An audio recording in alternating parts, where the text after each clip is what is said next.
এই যে আমার আম্মা শাক বাছতেছে। সবাই বলেন তো এইগুলো কি শাক, সবাই চিনেন কিনা দেখেন।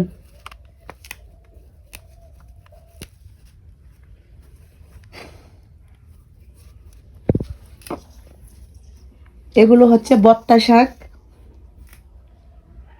বাজার থেকে কিনে আনছে।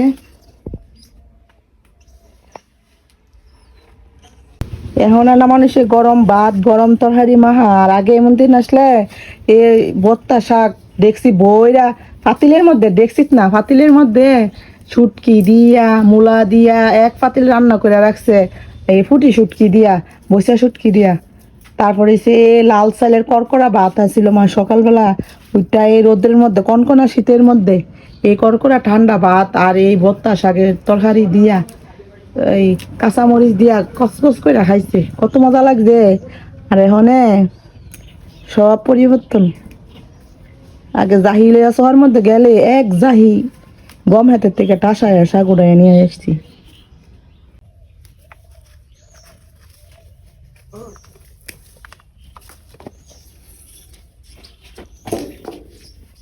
শাকটি ছোটো ছোটো তো এজন্য কষ্ট হইতাছে বাঁচতে, একটু বড় হইলে বাঁচতে এত কষ্ট লাগে না। আরে একবার মনে আছে আগে আমার নানা বাড়ি যাওয়ার সময় শেষরার এদিক দিয়ে আসে আমার নানা, আমার নানি, আমি, আমার লাকিবু আসতেছি। পরে এমনি আমার নানা নানি এমন ঝগড়া রাগ করছে, দায়া দুজনে দুই দিক জায়গা রাগ করে আসে, দুইজনে দুই রাস্তা জায়গা। পরে কি নিয়ে জানি রাগ করছে, শীতের দিন না বিকাল হয়ে যেতেছে, শীতের কাপড় পরে আসতেছে। পরে দেখি হ্যাঁ আমার নানি সামনে এমনি একটা গম হেড পড়ছে, আরে ভর্তা শাক গোমা অভাব নাই এই জমিটার মধ্যে শাকের, অনেক সুন্দর সুন্দর শাক। আমার নানি নি দেখে এই শাক লোবা সামলাইতে পারতেছে না, শাক উঠাইবই, কিন্তু আমার নানা না করতেছে যে ইয়া বেলাটা পইরা দেখতেছে গবেলা হয়ে যেতেছে, শীত না অনেক শীত, এখন আমার এই শীত আর আগের শীত আরই বাবুরে যে শীত আসি লাগে। পরে আমার নানা না করতেছে, কিন্তু না আমার নানি শাক উঠাইবই। পরে ইতা দিয়ে সে গবরাগি করে রাগ করে নানা গেছে এক রাস্তা দিয়া, আমার নানি গেছে আরেক রাস্তা দিয়া। আরে হ পরে আমার নানি আমরা নিয়া আমার আলাকি করে নিয়া তারপর এই শাক উড়াইছে, উড়াই আসে আমার নানা নি কি করছে আগে আইসা বসে, আমার নানা তো পালাই আমরা শেষরাত থেকে আয়া পড়ছে একবার আমরা দক্ষিণ পাড়ার কাছাকাছি, আর আমরা রয়েছি ওই হানই। পরে আমার নানি এক ইয়া শাক উড়াইছে, উড়াই এসে অনেক কি জানি পরে পরে একটা কাপড় বাইর করছে গাঠটির আর ভিতরে সব ডেরে বাঁধছে, পাইন দাসেরা এই শাক আনছে আইনা সেইরা। আমা গো তুমি মার কথা মনে পড়ছে, কান্না করবা। আমার মার গালের মধ্যে বড় তিল আছে লাল কালা তিল, আমার মা কত সুন্দর আছে। আমার নানি অনেক সুন্দর আছিল। এই শাক আইনা মা এই লাউ পাতা দিছে দিয়া পইলা, তারপরে এই কাঁচামরিচ দিয়া মা লাতা লাতা করে শাক রান্না করছে, অনেক মজা লাগছে।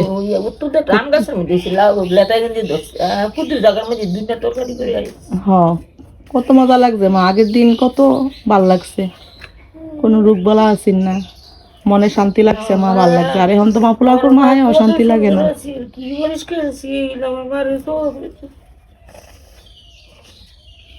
আইলে বলতো বলে বাপের বাইরা বাইরা খাওয়া, আমি তো আমি কইছি বলে আমি যে না বাইরে খাওয়া ওই কাটা খাওয়াইব আমার, তুমি তো লইয়া খাইতে পারো, তুমি লইয়া খাও, তোমার কি আমার হাতে দম লাগবো, তোমার যেটা মন চাইটা তুমি লইয়া খাও। বাপের যে বাইরে না দেয় তো বাপে কি লইয়া খাইতে পারবো, এই টিচারে তো কইছে তো না বাপের বাইরে বেড়াতে দেখে দেখে হইয়াল বাইরে বেড়াতে, আমি তুমি কি লইয়া লইয়া খাও না, তুমি লইয়া লইয়া খাও বাপে কি বাপের হেতো দিয়ে খাওয়ান লাগে বাইরে বাইরে, নাইলে বাপের নিজে কি লইয়া খা, মা তো মহিলা মানুষ মা গো মা, আমার মা তো জায়গা বললো আমার কাছে থেকে আমার গালু শুনাইয়া আমার তো মাপটা ফিরে গেছে। তোমার ভাই মা কত খাওয়ান খাইছি, কত খাওয়ান খাইছি, আমার মা শেষ বিদায় তো লইয়া গেছে।